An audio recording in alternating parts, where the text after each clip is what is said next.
Let me share with you 5 things I wish I knew in my 20s that would have absolutely set me up on a better path into my 30s and 40s. Shane here, and welcome back to another episode of Road Noise. Not necessarily in any order, but these 5 things definitely are some things I wish I would have known, truly believed in, and followed through on in my 20s to set me up for a better future. Excuse me. First one is follow your dreams and the path you see for yourself. Now, this seems pretty simple, and it's like, yeah, no kidding. I'm going to follow my dreams. So many people don't actually follow their dreams and what's in their heart, right? Don't follow what your mom or dad think you should do based on what they've done, their generation's insight and information and teachings that they had as to what works, what leads the way for you to have a successful future. Um, Things change generationally, and today it's absolutely hands down way different than it was, you know, 20, 30, 40, 50 years ago. The opportunities are so vast that it doesn't pay to do and look at the world in the same through the same lens. But the problem you run into, and when I say follow your path, not your parents, not your girlfriends, not your cousins, not your best buddies, your path. Because I'm here to tell you that you will build resentments over the years if for any reason you feel like you have taken a taken a position on something or pursued something that you really didn't want to do, but you felt like you were doing right by somebody else. Um, and at the end of the day, trust me, for the most part, your parents love you and want what's best for you. They're just trying to guide you down a path that's familiar to them. That doesn't mean it's the path that's right for you. And you want to build resentments and have underlying drama, if you will, even though it might be unbeknownst to you early on. I promise you, there will be resentments that come from things like that. Don't let anybody hold you down. Now, that doesn't mean don't take advice, don't listen to opinions and ideas, and try to, you know, create the best forward process for yourself that you can. But only move forward and do things that are truly for you, and you will save yourself a lot of pain and heartache down the road. Number 2 is love many, trust few. I like to today I like to live by the moniker, if I can't trust you with my kids, my wife, or my checkbook, I keep you at arm's length. We're just acquaintances. We may call each other friends, but we're just acquaintances. I have reached my hand out to offer hand ups many times, and it usually comes back to bite you. Not always the case, but more often than not. But I say this to heed a warning to all of you young men and women.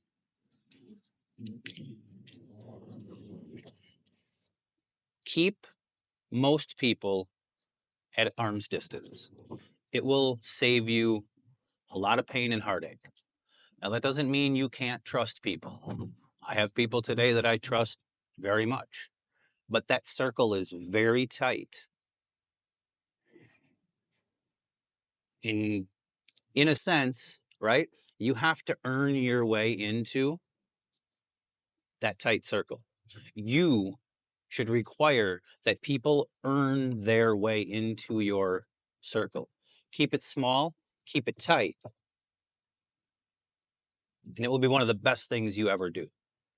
Now, unfortunately, in order to get to that point, you're going to have to learn some things as to, who you can trust, and there's going to be somebody that's going to wrong you in order to have, remove them from that situation, or from your circle. But just as an overarching thought and idea, tread very lightly. Tread very lightly. Assume, maybe not assume, but just be very cautious of the people that you let get too close to you. Again, this isn't to wreak havoc on your emotions and your relationships and stuff like that. Just go into situations with both eyes open and just pay attention, and just just be aware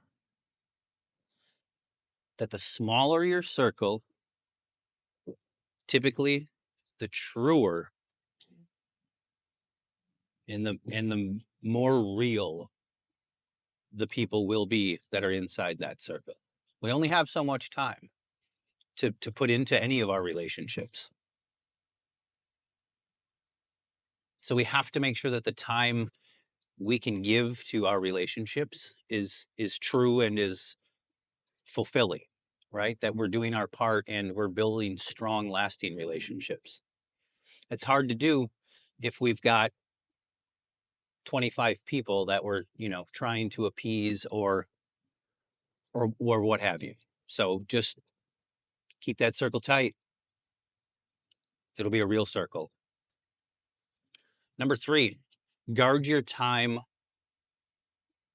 wisely. Your time is precious. We all have the same amount of time each and every day,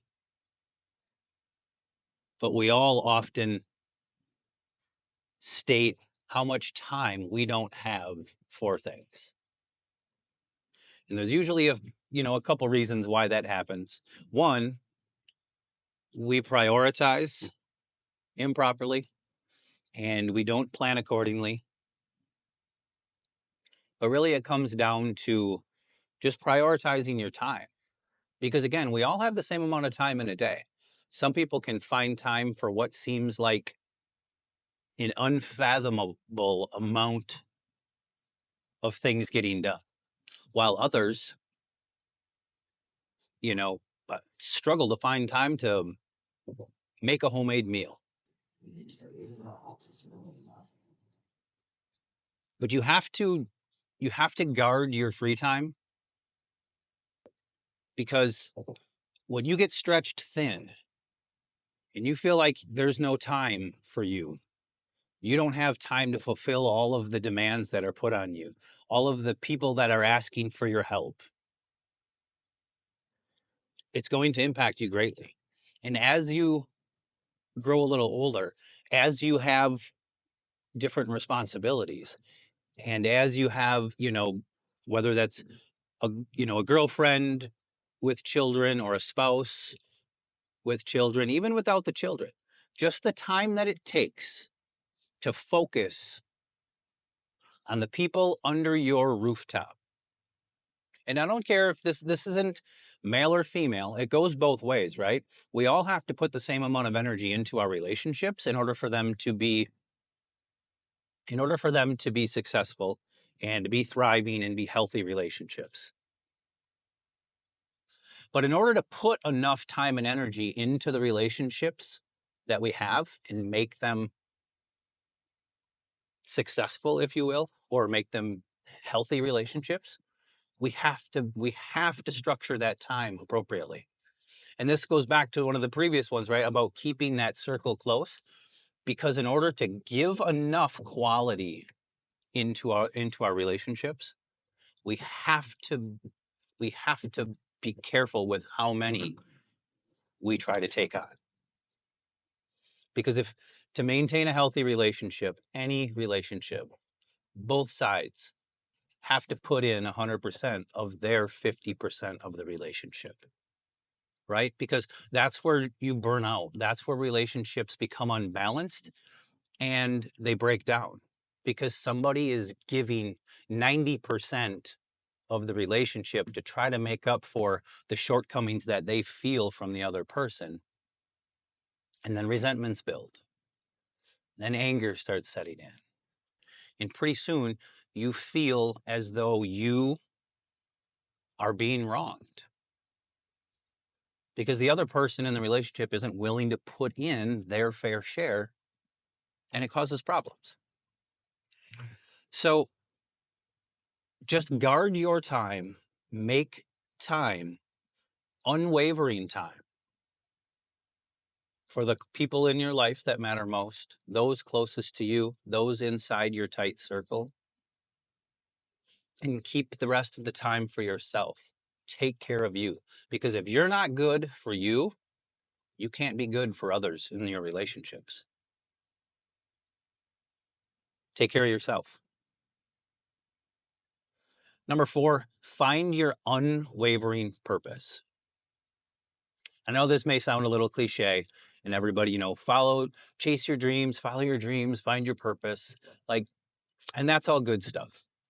But when I say an unwavering purpose, when you have something that you truly love, that you're passionate about, that it could be a hobby, it could be a side hustle, it could be something that you would like to do moving forward, and you're just working on the side to get it there. Whatever it is, a purpose. This isn't this isn't necessarily based on monetary gain and stuff like that, right? Like your purpose, something that fuels you, something that completes you inside, something that fills your heart. I'm not saying it has to be like, your purpose on this earth, what you were put here for, and try to figure that out at a young age, because sometimes it's going to take some time.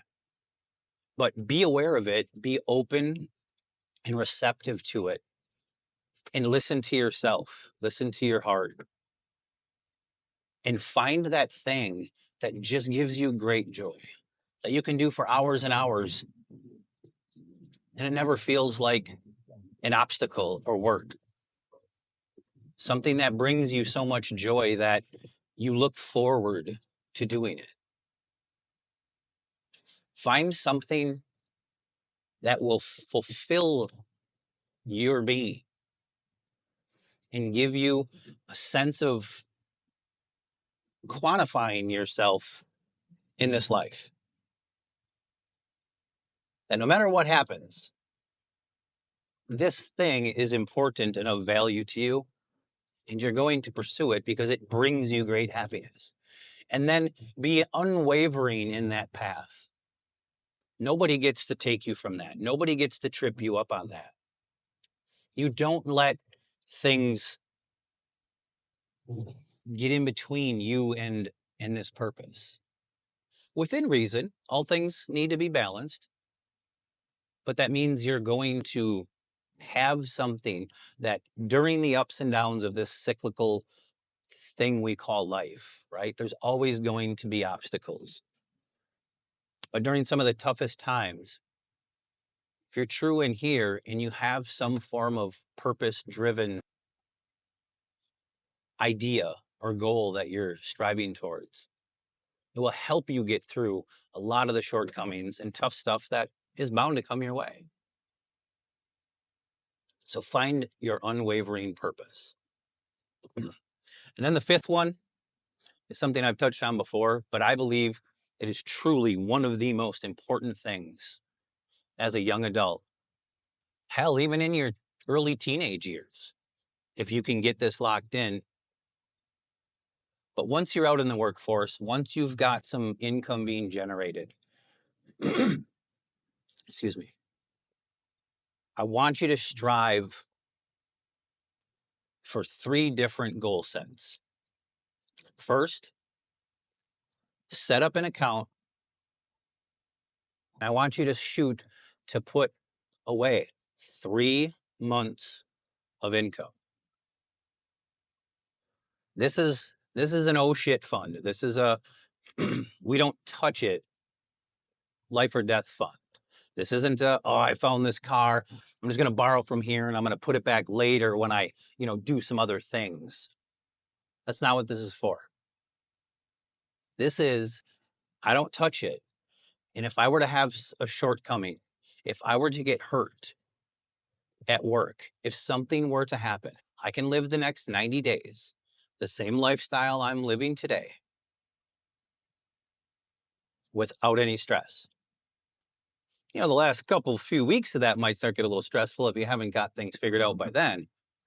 But in the early parts of it, you know that at any point in time, for the most part, you can survive a 90-day window regardless of your income. And then once you get to that point, I want you to give yourself a little bit of a reward, whether you reward yourself monetarily, you go out to dinner with your partner or whatever it is. Go do something for a small reward. And then I want you to step that out to 6 months. And then once you get to 6 months, same thing, reward yourself. And then I want you to shoot for a year. Now, this may take some time. It should take some time. But I truly believe there isn't anything else short of a trust fund or somebody handing you a couple $1 million, which I still will argue that if you haven't learned the lesson and you haven't taught yourself how to do this, that's not going to matter because you're just going to piss away the couple $1 million eventually anyways, and you'll end up right back in a deep, dark place, broke. But I will argue there is nothing else that will set you up to live a sense of freedom and stress-free than doing this. When you know that you can 3, 6, 12 months, and again, you stay true to that, and that is the oh shit fund, that is the come hell or high water, I don't touch this life or death type situation. It will make your relationship with your partner, your spouse, your girlfriend, whatever it is, better. Your relationship with your kids better. You have created a level of security for you and those around you that will bring such power into your life. I promise you. I promise you. You can skip the overtime and do that thing your kid wanted you to do because you're okay. You can take your partner, your spouse, your girlfriend, and take that 2-day getaway that she's really or he's really been wanting to do. Because you're going to be okay. You don't have to work Saturday. It will transform. I promise you. I dare you to try it and find out. It will set you up to live immensely stress-free. There's an old saying that says, do today that others won't, so you can do tomorrow what others can't. Stay true to this, and I promise you, it will take away and allow you to live so stress-free. You'll wonder why more people don't do it. I hope this video finds all of you doing well. I look forward to reading the comments. I'm glad you're here, and I'll see you in the next one.